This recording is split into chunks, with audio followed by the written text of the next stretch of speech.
Today, we've got a lot going on, but we have the distinct privilege first to hear from two of your Cardigan brothers. I applaud Mana and Sefa Petrini's courage to be the first students to present in chapel, and they're to hear their story. So please now help me give an enthusiastic Cardigan welcome to Sefa and Mana Petrini.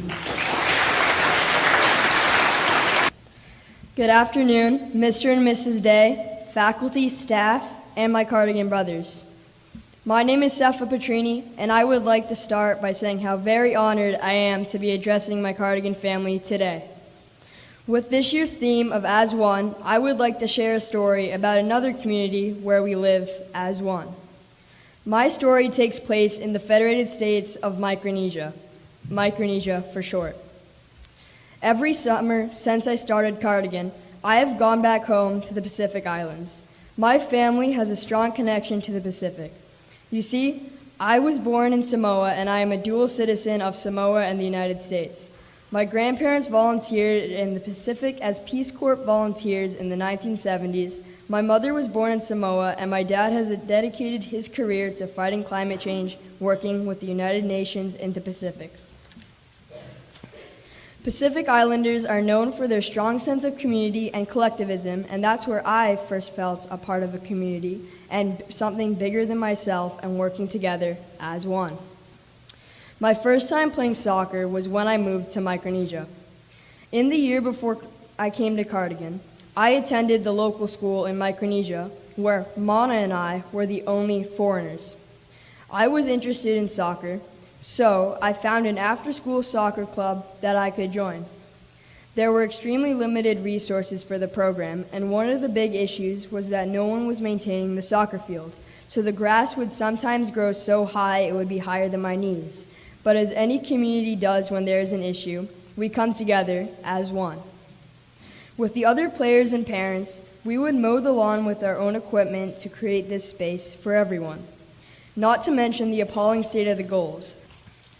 That's why, when I went to Micronesia this summer, I felt that I wanted to give something and make a real difference in this community that helped me by offering me this program. I saw that there was not a single soccer program going on the island in the summer, none at all. I saw this as a great opportunity and asked Liz, the woman who runs the soccer program during the school year, if we could start a program this summer. She thought it was a great idea as long as we could get coaches since she was leaving for the summer. So Mon and I decided to volunteer and coach. Now that we were coaches, we had to design, develop, and implement this program. We did this all with no help from any adults. Doing this by ourselves meant we had to develop practices that were fun and engaging for the kids.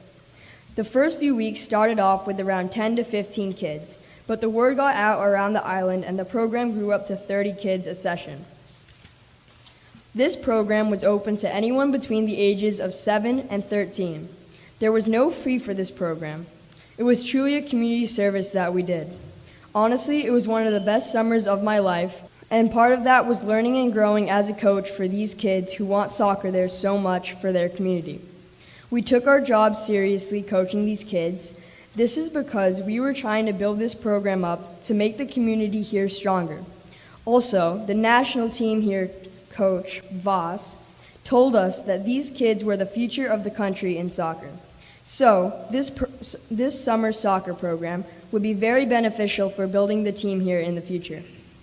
Coaching these kids was tough at times. You can imagine how, with no adults around and just me and Mana, as the coaches, that it was going to be a challenge to coach soccer with all these kids.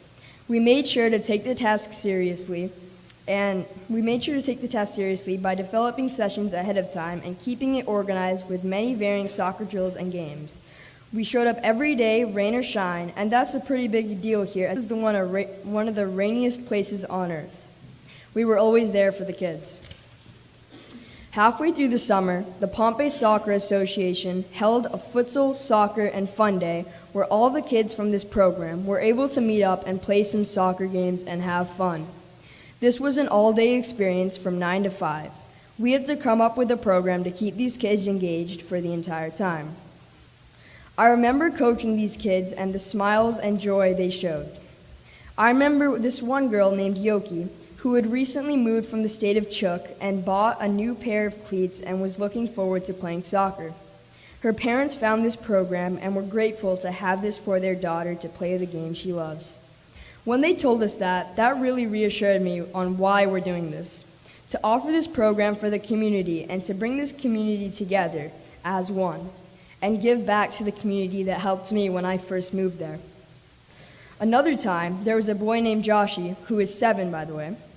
Joshy was always hustling the most out of anyone on the field, even though he was the smallest kid there.